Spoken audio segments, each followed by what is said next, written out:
vous avez les papilles qui s'agitent et l'estomac qui grince et qu'il est l'heure de Qu'est-ce qu'on food. Et aujourd'hui, on vous promet une émission très beurrée, pleine de matières grasses, tout ce qu'on adore.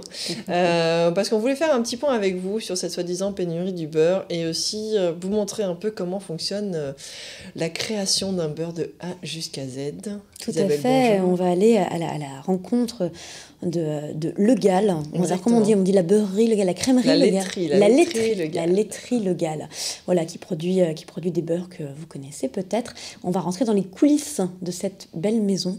Ça va être assez beurré, effectivement. Complètement. À côté de ça, comme on parle de pénurie, on avait envie de vous parler d'une gastronomie qui ne nécessite pas énormément de matière grasse et de beurre. Quasiment jamais d'ailleurs. C'est ça, comme ça, si vraiment c'est la pénurie, mais on va le voir que a priori pas du tout, vous pourrez toujours aller vous réfugier dans un restaurant japonais qui s'appelle Ao Izakaya, qui est donc situé à Paris, et puis aller vous faire vibrer vos papilles à un festival de gastronomie chinoise qui a lieu à Lyon très bientôt.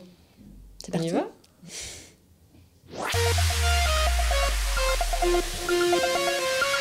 Alors Isabelle, tu nous as trouvé un restaurant qui te demande une petite concentration en termes de prononciation. Ça s'appelle Ao Izakaya. Ao, ça veut dire bleu en japonais, et en fait c'est une référence au lieu qui a une décoration bleutée, comme on le voit là, un joli bleu indigo qui en fait est décliné comme ça sur les murs de bas en haut. Ça donne une ambiance très, très poétique, très sereine, quelque chose de... Très zen. Ouais, très zénifiant, c'est très joli. Là on est dans la salle du premier étage, qui donc est plus calme, puisque celle du rez-de-chaussée a une cuisine ouverte. Oui, elle a une cuisine ouverte, donc c'est super parce qu'on peut voir travailler le chef et ses équipes. Donc en fait, quand on rentre, il y a ce grand bar avec la cuisine derrière. Mais du coup, c'est vrai que c'est particulièrement plus brillant. Et puis on a aussi un peu les odeurs. Le chef s'appelle Yasuo Nanomi. Et Yasuo, c'est une référence en termes de gastronomie japonaise. Il a travaillé dans de nombreux beaux établissements. Et avec ce restaurant, il avait envie de faire découvrir la vraie gastronomie japonaise traditionnelle, tout en y ajoutant bien sûr quelques petites touches françaises, parce que on est en France, donc notamment au niveau des produits. Il travaille toutes les viandes de chez Metzger, il a du saumon la Belle Rouge, il travaille avec des légumes bio français, voilà, il a cette volonté d'utiliser les matières premières françaises, et puis tout le reste, bien sûr, est importé en direct du Japon, que ce soit les épices, les herbes, les sakis. Donc on ne mange pas que des sushis. On ne mange pas du tout que des sushis. Au cliché. On va bien plus loin que les sushis. Il y en a bien sûr, mais il ne s'arrête pas là. Alors, ce qui est intéressant, c'est au déjeuner. Il y a une offre bento que j'ai eu le plaisir de déguster et qui est absolument incroyable. Alors on le voit, ce joli bento arrive donc en fait en deux parties. On a la partie froide en bas et la partie chaude au-dessus. Donc c'est servi avec une petite soupe miso et un bol de riz. Et donc en bas à gauche on a une salade qui est en fait une salade qui porte le nom... alors non, j'ai pas le nom de la salade, mais c'est un mélange en fait de légumes et assaisonné de mayonnaise. Et puis donc à droite, on a des sashimi. Alors le poisson est extrêmement frais, fondant. C'était servi avec évidemment un peu de wasabi, de gingembre. On trouve ça dans la sauce soja. Et puis à côté, traditionnel aussi, les sushis et les petits makis. Ce qui est très chouette, c'est donc dans la partie du haut, on a la partie chaude, et donc on choisit son bento. Soit on a le saumon qu'on voit sur cette photo, qui est donc un saumon laqué teriyaki, et à gauche des tempura, crevettes et légumes. Alors là, les tempura étaient très, très légers, bien croustillants autour, pas trop gras, ce qui est souvent reproché au tempura. Il y avait notamment un tempura de champignons. C'est rare d'avoir du tempura de champignons, oui. C'était absolument divin. Pour ceux qui ne veulent pas choisir l'option poisson, il y a aussi une entrecôte qui, pareil, est servie. Ah oui, tout de suite, on n'est pas dans le même registre. Ouais, alors, tu vois, le bento est présenté de la même façon, on voit juste que c'est en haut à droite, ça change. Cette viande était assez grasse, je pense que c'était du wagyu. Ça fond littéralement en bouche, c'est très fin, parce que c'est tellement gras que c'est assez... voilà. C'est juste saisi de chaque côté, c'était absolument exceptionnel. Ce bento donc servi au déjeuner est à 32 € pour la box, ce qui est raisonnable vu la qualité des produits. Exactement. En plus, on est dans le 9e, hein, on est juste à côté comment ça s'appelle, la salle de concert, aide-moi. On est rue Comartin, on est à côté de l'Olympia. Voilà. Je l'ai. Alors, le reste du temps, on a là, pour le coup, on plonge vraiment dans la gastronomie traditionnelle japonaise. Le chef propose ce qu'il appelle le menu omakase, qui est donc servi en 7 plats selon son humeur. C'est carte blanche pour le chef, qui là coûte un peu plus cher, on est à 65 €. Et où donc, il présente plein de petites assiettes. Alors, il y a aussi, donc, évidemment, il va y avoir toute une partie sashimi, comme on le voit là, avec donc là le thon, la dorade. Très élégant. Hein. Mais on va aussi avoir des plats plus étonnants, plus surprenants, comme notamment une escalope de foie gras à la plancha sur un riz de sushi avec une sauce teriyaki. Ou alors, comme on le voit à l'écran, un carpaccio de saumon parfumé au yuzu. Ça a l'air délicieux. Il y a aussi une demi-aubergine grillée au miso bio, ça c'est absolument dingue. Ou encore un filet de bœuf mi-cuit avec une sauce aigre douce vinaigrée. Donc on voit que les dressages sont très élégants, c'est très raffiné, c'est assez subtil et c'est enchantant. Là, on voit l'escalope de foie gras. Ah oui, effectivement, il y a vraiment du travail. Il y a un travail fou. Ce beau mariage entre la France et le Japon, c'est joli, hein. Vraiment on retrouve toutes les saveurs et puis les ingrédients phares de chaque pays. J'en profite justement pour vous rappeler que vous pouvez nous suivre sur YouTube et Facebook Live si vous avez envie de poser vos questions en direct. Tout à fait, si vous avez des questions sur N'hésitez pas. aussi bien la gastronomie japonaise que les sujets qui suivent, posez-nous vos questions, nous sommes là en direct. Donc voilà, une très belle cuisine avec, alors, petit plus, une bibliothèque de saké absolument incroyable, avec vraiment des produits qu'on n'a pas l'habitude de retrouver, dont un saké trouble. C'est pas souvent qu'on en trouve, mais aussi plein d'autres choses assez intéressantes, un saké pétillant. Voilà, donc il y a de quoi découvrir des très belles choses. C'est créatif, c'est original, ça dépayse complètement, c'est fin, c'est subtil, c'est raffiné. J'ai été complètement enchantée par cette adresse. On l'entend complètement, Isabelle. Ah ouais, non, je pense que là, le message est bien passé. Donc pour aller y déjeuner, je rappelle, c'est Ao Izakaya, c'est 12 rue de Comartin dans le 9e, déjeuner du lundi au vendredi, dîner du lundi au samedi. Allez-y, vous ne serez pas déçus. Merci beaucoup, ça avait l'air délicieux en tout cas.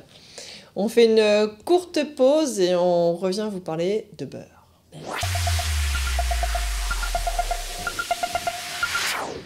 Alors c'est le grand débat du moment, c'est aussi la pénurie sur les étagères de supermarchés. Alors est-ce qu'on est tous en train de succomber à ce gros souci qu'on est en train de créer nous-mêmes, ça, toute pénurie. Ou alors un marchandage de la part des grandes surfaces? La question demeure.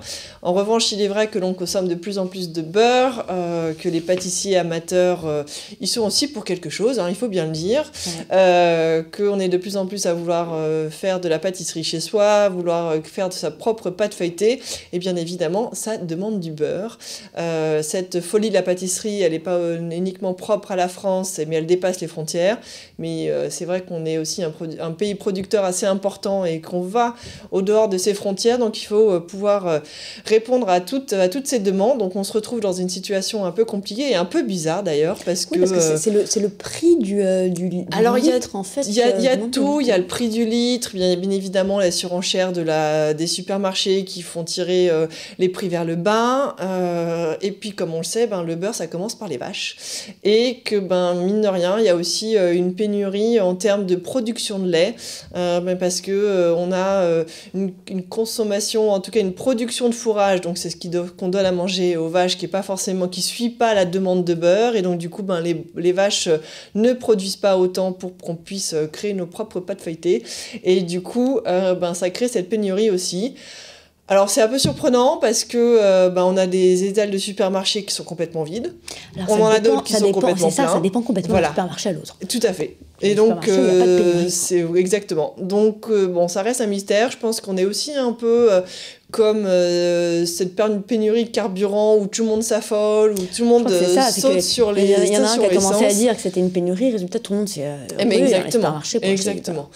Donc voilà, je pense qu'il faut aussi prendre les choses avec précaution. Je doute qu'on aille vraiment vers une pénurie. Je pense que c'est tout à chacun aussi d'être responsable et de réguler un peu sa consommation, et qu'on n'est pas obligé de sauter sur 4 modes de beurre dès qu'on arrive dans un supermarché pour remplir son frigo.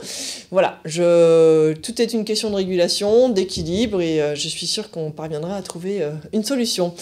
Mais du coup, c'était l'occasion pour nous de vous faire un petit point justement sur ce beurre et comment est-il fabriqué. Alors, j'ai eu la chance de pouvoir aller visiter les usines de la laiterie Le Gall. Alors, je ne sais pas si vous connaissez, on voit un petit peu quelques échantillons à l'antenne. Donc, cette laiterie a été créée en 1923 à Quimper, donc ça date d'il y a quelques années maintenant. Ça fait partie d'un groupe, mais qui reste indépendant, et qui a pour ambition de continuer à réaliser son beurre de manière artisanale, et notamment le beurre de Baratte. Alors, je vais vous expliquer comment ça fonctionne. Là, justement, on voit la traite des vaches. On a vu donc la traite des vaches en train de se faire. Alors, il faut savoir qu'en fait, le lait arrive le matin à la laiterie. Et comment on crée un beurre? Donc, on écrème. Donc, on a son lait qui arrive à la laiterie. Il faut savoir qu'il faut à peu près 100 litres de lait pour 10 litres de crème. Donc, une fois qu'on a écrémé, on met ces crèmes en maturation, un peu comme du vin en fait, la fermentation. Il faut compter à peu près 15 heures en fermentation, sachant que chaque laiterie définit sa fermentation. Donc, ça veut dire qu'il y a des levures spécifiques à chaque laiterie, donc un goût aussi et des saveurs spécifiques. Ensuite, on met en Baratte. Donc, c'est ce qu'on a vu juste avant dans la vidéo. Et c'est ce fameux beurre en Baratte qui va prendre du temps et qui va... Baratter, ça veut dire l'étaler, le tourner, voilà, en fait. C'est ça, hein. le mixage du beurre, en fait, le malaxage du beurre. Un beurre de Baratte est donc un beurre malaxé. Malaxé, et de ce malaxage, entre guillemets, en fait, il y a un petit lait qui se crée qu'on va enlever au cours du processus. Et ce petit lait, en fait, ce qu'on appelle le lait ribot, le fameux lait ribot. Et ensuite, il est donné, par exemple, il est renvoyé dans les fermes, aux cochons, etc. Et sur 100 litres de crème, il y a quand même 50 litres de vapeur d'eau qui s'échappe. Donc, c'est extrêmement important, ce travail et ce processus, parce qu'on va avoir un beurre de qualité. D'ailleurs, je ne sais pas si vous l'avez vu, mais sur un bon beurre, quand on coupe le beurre, il y a comme une petite goutte d'eau qui va perler. Voilà, c'est ça. Mais du coup, c'est important d'avoir le bon équilibre sur l'eau. Voilà. Et en fait, il y a toute cette phase de malaxage, une fois qu'on a enlevé ce petit lait, etc. Et d'où l'importance d'avoir un extrêmement bon maître beurrier avec soi, parce qu'il va reconnaître au son et à l'œil la qualité du grain du beurre. Donc, ce qu'on voit à l'antenne, en fait, c'est le beurre, c'est le maître beurrier qui s'est dit stop, là, j'arrête. Là, on a assez baratté. Exactement, tout à fait. Donc, c'est impressionnant, ces cuves de beurre, là. Ouais, ça se joue entre 2h30 et 3h15. D'accord. Et après, ça part du coup en conditionnement. Donc voilà, donc on voit ces fameuses barattes qui sont en train de tourner. Et après, pour vous donner une idée, il faut, sur un beurre de baratte, il faut à peu près 24 heures pour 1 kg de beurre. Donc il faut 24 heures de processus sur 1 kg de beurre. 1 kg, ça fait pas beaucoup, ça fait parce que là on a quoi, 250 grammes. Oui, ça fait pas beaucoup. Donc ça fait ça va faire. Alors après alors après 6 heures. Voilà. En revanche, merci. Alors que 6 heures pour faire une. Alors que sur un beurre industriel, il faut seulement 1 heure pour faire 1 kg de beurre. Donc ça vous laisse imaginer tout le travail artisanal qu'un beurre en baratte représente, et les étapes entre guillemets, alors qui sont squeezées ou qui sont j'en perds mes mots, qui sont accélérées, voilà, de manière industrielle. Donc s'il nous faut... Ça ne va pas baratter de la même façon. Du tout. C'est ça. Avec 24 heures pour 1 kg de beurre en manière artisanale, contre 1 heure. C'est énorme la différence. Exactement, parce que tout est accéléré, tout va beaucoup plus vite, et justement il n'y a pas ce processus de baratte qui va aller chercher toute la vapeur, le petit lait, etc. Et donc du coup c'est aussi pour ça que le beurre de baratte, bien évidemment, est un peu plus cher aussi à la vente, mais la qualité est complètement différente. Et le goût n'est pas le même aussi. Et le goût n'est pas le même. Et surtout qu'en plus, de manière industrielle, on ne respecte pas forcément les saisons, alors que dans le beurre, il y a une saison. Il y a le beurre d'été et le beurre d'hiver. Ah oui. Le beurre de printemps, et le beurre d'hiver. Donc du coup, en fonction de ce que la vache a mangé, de ce qu'elle était en pâturage, ou si elle était... voilà, et donc du coup, ça va aussi influer sur la qualité du beurre et bien évidemment le goût. Ah ouais. Donc ça, c'est extrêmement important. Donc je vous ai apporté quelques exemples sur le plateau, avec notamment donc un beurre de Bharat Bio. Alors il faut savoir que la beurre de Bharat Bio représente de plus en plus la production est de plus en plus importante chez Le Gall notamment. C'est une vraie demande de la part du grand public. Et ils font extrêmement attention aussi dans leur système de fabrication, c'est-à-dire que c'est le bio qui va être réalisé en premier, et ensuite le beurre traditionnel, enfin non bio. Donc c'est vraiment important. Faire passer d'abord le bio. Le lait donc c'est le lait en fait qui est bio à la base. Exactement, tout à fait. Et ensuite le lait plus traditionnel. Donc c'est important de suivre ce processus-là, et ensuite bien évidemment les barattes sont nettoyées pour pouvoir refaire la production du lendemain. Voilà. Donc on a alors bien évidemment il y a aussi différents types de beurre. Il y a le beurre doux, il y a le beurre salé, qui représente aussi une consommation de plus en plus importante de la part du grand public.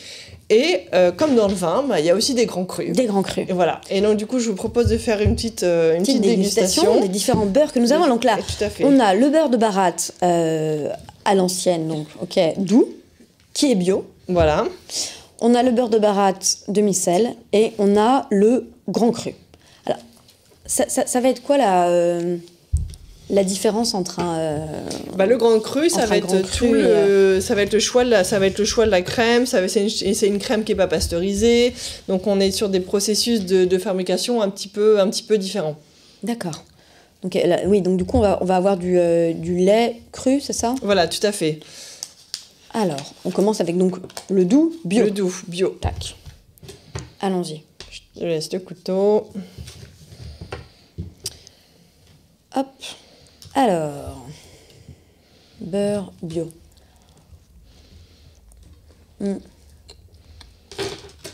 En plus, il est pile à la bonne température sur le plateau.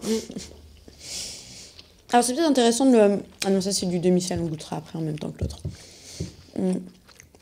De voir la différence. Alors, on note déjà que la couleur est un peu plus jaune que sur certains beurres qui sont très blancs. Et ma foi, il est fort bon. C'est marrant, c'est différent du côté. Alors, demi-sel. Alors, je sais qu'il y a des différences entre demi-sel, au cristaux de sel. La fleur de sel. Voilà, fleur de sel. Alors, fleur de sel, il y a des morceaux de sel en fait dedans. Tout à fait, alors ça. Que là, demi-sel, non. Le sel a été incorporé pendant le baratage. La mise en barat. On dit le baratage? C'est une bonne question. Je pense que oui. Donc effectivement, comparé à un beurre avec des cristaux de sel, le sel est plus uniforme et un peu moins marqué. Mais il y a comme une bonne longueur bien... Oui, exactement. Et du coup, c'est vrai que c'est plus... à la fois doux, mais avec le sel qui vraiment va relever, c'est très intéressant. Alors, on a voulu faire un test comparatif. On a acheté aussi un beurre de MDD, comme on dit, de marque de distributeur, que Citron, ne Citron pas, bon bref, une marque de distributeur, qui fait un beurre demi-sel pasteurisé. Donc, a priori, c'est le même produit. Ça part de la vache. C'est la même catégorie de produits. Voilà, 2 beurres demi-sel pasteurisés. Et donc, on va goûter pour voir un peu la différence. On voit déjà que celui-là, c'est vachement plus tenu. Oui. Il est plus épais aussi, mais... Hop. Voilà. En termes de couleur, il n'y a pas d'énormes différences. Non. Après, on va voir en termes de goût ce qu'on peut avoir. Alors, c'est évidemment pas le même prix aussi, donc est-ce que c'est là qu'on va voir si le prix justifie ou pas. On est plus fort en sel. Ah oui, il est extrêmement salé. Il est très salé, on sent plus du tout le goût du... Enfin, on sent presque plus le goût du beurre, quoi. Alors que là, c'est vraiment... il y a un bon équilibre qui est respecté. Le goût du beurre est pas... je vais pas dire qu'il est rance, faut pas exagérer, loin de là, mais il est pas présent. Il a pas... Très neutre. C'est très neutre, je trouve. Non, c'est moins bon. Sans surprise, me diras-tu. Mais non, mais c'est intéressant de vérifier quand même qu'effectivement, c'est c'est moins bon. Et c'est vrai que c'est très salé. On a limite l'impression qu'ils ont mis beaucoup de sel pour cacher que le beurre n'avait pas beaucoup de goût et pour lui donner justement. Et alors là, on est sur le grand cru. Alors le grand cru, donc tu t'as dit, c'est quoi la différence? C'est que c'est du... Là, on est sur... en fait, c'est un jeu de mots aussi entre cru non pasteurisé et cru, le grand cru comme un vin. Ah, c'est marrant, on a quelque chose de beaucoup plus rond que le premier et vachement plus lacté. Ouais. Le fait que Avec ça une soit présence cru, en sûrement. bouche plus importante. Ouais. C'est bon, ça. Délicieux. Alors, Martine l'a vérifié pour vous, c'est important. Il convient néanmoins aux femmes enceintes. Voilà. Donc, pour les gens qui ne mangent normalement pas de lait cru.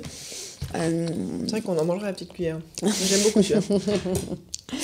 C'est effectivement très bon. Alors, bon, les beurres, on a vu, il y en a différentes sortes, mais il y a aussi différentes utilisations, bien entendu. Il y a les aficionados de la cuisine, du demi-sel, qui ne cuisinent et ne mangent que du demi-sel. On a eu récemment un débat sur Facebook assez intéressant.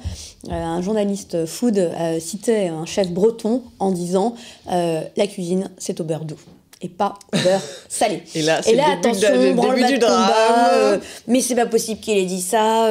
Si, il avait l'air assez catégorique et les Bretons... apparemment, malgré le fait qu'ils défendent le beurre salé, les chefs ont l'air de dire que quand même la cuisine, ça se fait au beurre doux et qu'il n'y a pas d'intérêt d'utiliser du beurre salé et que le goût du beurre est bien plus présent dans le beurre doux que dans le beurre salé, puisque le sel effectivement masque, comme on l'a vu par exemple sur ce produit de MDD. Donc voilà, il y a plus d'intérêt à utiliser du beurre doux pour cuisiner. Le beurre salé, finalement, c'est plus pour accompagner. Moi, j'aime bien le beurre salé avec le fromage. Ça va paraître très bizarre, mais bon. Ah oui, je veux bien comprendre, tout à fait. Ouais, avec les fruits de mer qui sont pourtant déjà salés, mais je mets quand même du beurre demi-sel. Pour relever encore plus. Pour être encore plus salé, c'est ça. Alors après, on a voulu aussi, on est très aventurière dans cette émission. Oui. On s'est dit que, en fait, quand on va au supermarché, on a aussi ce type de produit qui en fait est pas du beurre du tout. Oui, ne vous y méprenez pas. C'est pas parce que c'est au rayon beurre que c'est du beurre. Non, c'est l'huile d'olive en fait. Enfin, c'est de l'huile en fait. C'est ça. C'est de l'huile végétale, du tournesol, l'huile de palme, du lin, du colza. Alors en me baladant dans les rayons, j'ai aussi vu on a le margarine. Qu'est-ce qu'on appelle ça, la margarine? Ouais. C'est ça s'appelle une margarine. Ça. Voilà, et c'est marrant, ils ne le mettent pas du tout dessus. Non, c'est vrai. Alors mais parce que je pense que il y a différentes sortes. Oui, alors il y a différentes sortes et aussi parce que pendant très longtemps, la margarine, de l'époque de mes parents, on disait toujours que la margarine était meilleure que le beurre parce que c'était plus allégé, il y avait moins de matière grasse, on cuisinait beaucoup la margarine beaucoup moins au beurre. Avant de se rendre compte que ça en fait c'était dégueulasse. Voilà, probablement. Et donc peut-être que c'est aussi pour ça qu'ils ont enlevé le nom margarine du produit. Ça leur portait préjudice à force. C'est ça. Alors que là, du coup, on est sur un packaging plus qui vante la santé. Qui vous met complètement, c'est exactement ça. L'oméga 3. Et en baladant dans les supermarchés, j'ai aussi vu qu'il y avait donc du coup ce type de produit où c'était marqué sans huile de palme. Du coup, pour aussi aller vers cette tendance marketing de l'huile de palme, etc. On pourrait dire aussi sans lactose pour les intolérants. Est-ce que c'est complètement sans lactose ce truc? C'est une bonne question. Issu de la pression de graines de tournesol, j'ai l'impression, oui. Ouais, donc en plus c'est sans lactose. Donc ça c'est effectivement bien pour les intolérants à lactose. Et pour ceux qui donc font attention à tout ce qui est diabète, en fait, c'est ça le problème. C'est exactement. Du donc beurre, voilà, on est sur peut-être une couleur un poil plus. C'est un peu plus clair, ouais. Un peu plus clair. J'ai souvenir qu'en texture c'est vachement plus mou. Ah oui, ça l'est complètement, oui. Alors qu'on voit bien la différence. Donc, oui, c'est beaucoup plus mou. Un goût très très neutre. Hein. Ah oui, on dirait du beurre complètement fondu. Au nez, on sent pas grand-chose. Non, on sent le pain.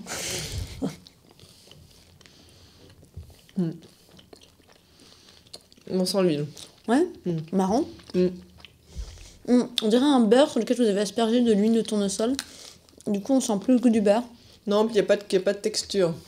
Ça fond très très vite. Bon, après, ça, qu'est-ce que c'est? Ça sent l'huile, ça a le goût d'huile.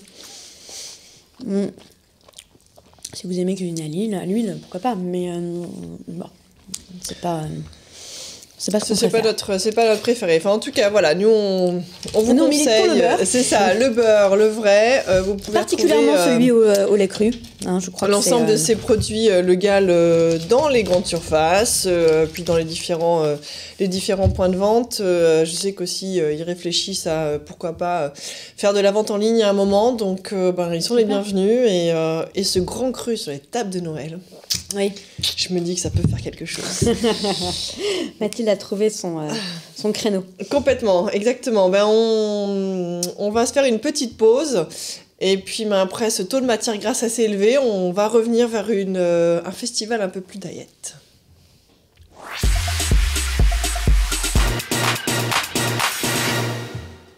Alors, qui dit... alors, on a parlé d'un restaurant japonais, et bien évidemment, on repart du côté de l'Asie. Tout à fait. Pour aller voir ce qui se passe du côté des baguettes magiques.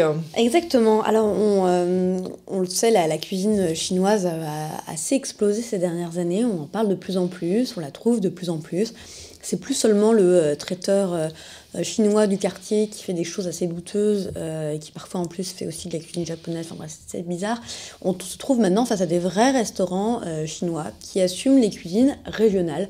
Donc on voit souvent des restaurants à la cuisine. Alors Canton est celle qu'on connaît le plus parce que Harry Cantonais, mais il y a aussi Sichuan et puis beaucoup d'autres. Très bien la cuisine Sichuan d'ailleurs. Ouais. Les épicées, très épicé, j'aime beaucoup. Et donc, ces cuisines travaillent beaucoup à tout ce qui est épices, herbes, beaucoup de poivre. Effectivement, c'est souvent assez pimenté. Et donc, les restaurants sont nombreux à s'être développés avec des chefs chinois renommés qui font des vrais plats de la gastronomie chinoise.